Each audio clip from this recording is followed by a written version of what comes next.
Good morning, Greenlight the Day family. Welcome back. My name is Jane, and today I'd like to talk about how to save a life. And that's what I'm going to call it, and that's how I'm going to greenlight my day. First, I'm going to share with you. I am somebody who has had some things happen to her, in her life. In childhood, there was not so nice incident that occurred, and then later in my young adulthood, an even bigger not so nice thing occurred, and those things affected the way I saw the world and how I thought, and the judgment that I placed on things, and I grew up.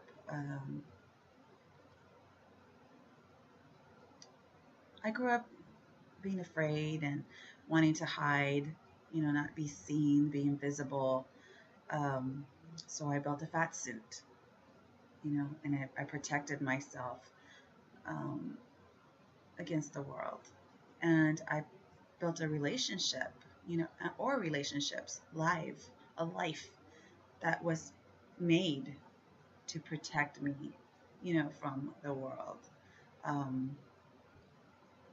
Everything I've done in my life, was all about this, trying to duck and weave, from the things that life brings, and it always brought something, but I always somehow managed to survive it. Although for the longest time, I just assumed, well, it's because I've insulated myself. This insulation, this protection, this wall I have is what's keeping me safe. And that was a lie. That was one of the biggest lies I've ever told myself. And so I spent the last few years getting rid of the lies.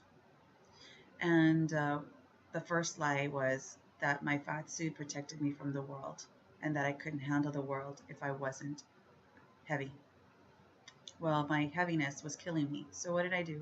I had weight loss surgery, and I got rid of that excess weight. Got rid of it. And in getting rid of that, I started shedding the weight that I had inside, which was the most dangerous one. The outer one was, yes, it was affecting my life. I had diabetes at the time, heart problems, sleep apnea, you name it. I was a mess. And I can thankfully say 6 years later, I'm healthy. I'm a pretty healthy person physically.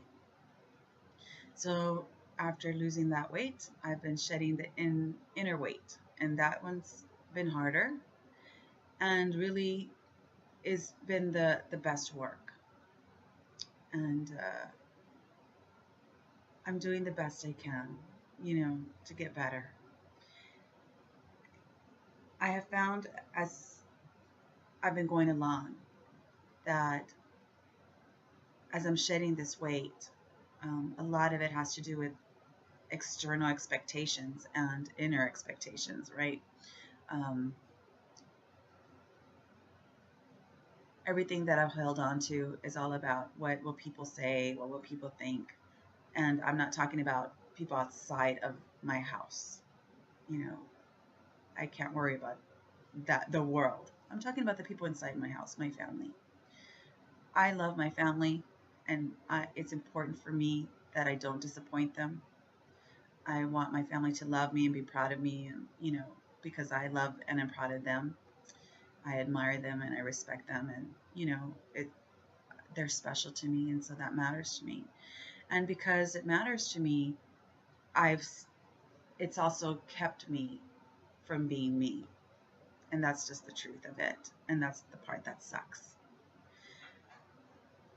I was watching Super Soul Sunday last night, where Oprah and Elizabeth Gilbert were talking this past Sunday about the role women take and how we put everybody else first, and how we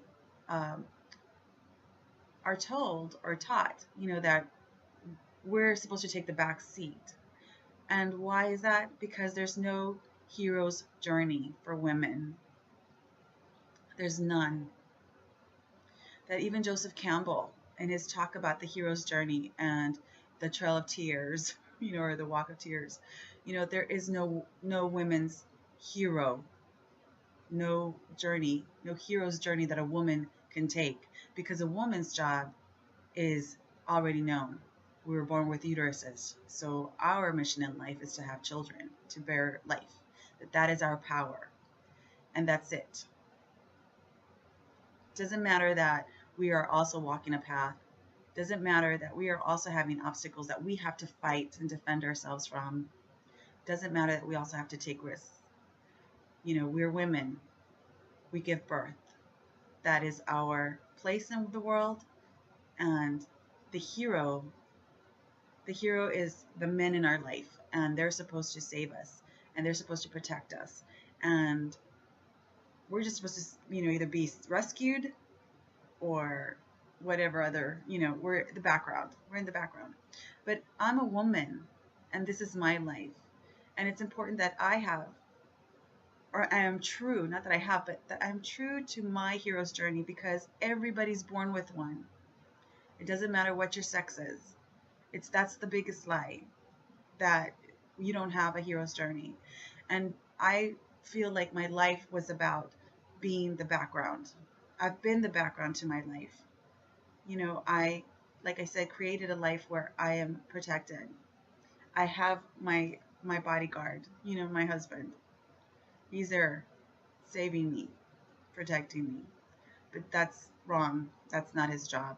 It's my job. My job to be on my hero's journey, to be me. And so as I'm learning that, as I'm becoming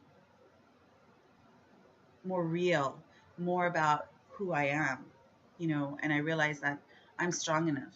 I'm strong enough to take this journey, that I've been blocking and defending and getting stronger every year, every day as I get older. I am more and more becoming myself, and that is my hero's journey, to be true to who I am, to be real. And that's the only life that I can save, as I've been praying and praying, to God to help me make sure that my family, all of them, have a happy ending, no matter what choices I make, because I love them and they matter to me. I worry, I worry that because I want them all to be happy, and I want to keep that controlled, and I want to make it happen for them. And the truth is that that's not my job. It's not my job to be their hero. It's my job to be my hero. And so I'm going to close with this writing that I found by Mary Oliver. And it's called The Journey. And I'll let you go then. She wrote, "One day you finally knew what you had to do, and began. Though the voices around you kept shouting their bad advice, though the whole house began to tremble and you felt the old tug at your ankles, 'Mend my life,' each voice cried. But you didn't stop. You knew what you had to do, though the wind pried with its stiff fingers at the very foundations, though their melancholy was terrible. It was already late enough, and a wild night, and the road full of fallen branches and stones. But little by little, as you left their voices behind, the stars began to burn through the streets of clouds. Through the sheets of clouds. And there was a new voice, which you slowly recognized as your own, that kept you company as you strode deeper and deeper into the world, determined to do the only thing you could do, determined to save the only life you could save." And this morning, that's how I'm going to greenlight my day, because I'm going to recognize that even though I'm being tugged and I have family members grabbing onto me, holding onto me, wanting me to stay and be who they need me to be, crying out to mend them, I realize I can't fix them. I can barely fix myself, but I'm here to do just that, to be the hero of my own story. And I'm recognizing more and more the voice that I've been listening to, the voice of omens that I've been following. It's my voice I recognize, telling me I'm here. I'm right here, Jane. I'm you. And I'm waiting for you to be one.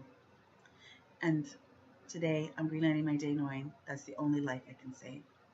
And that's how I'm going to save my life.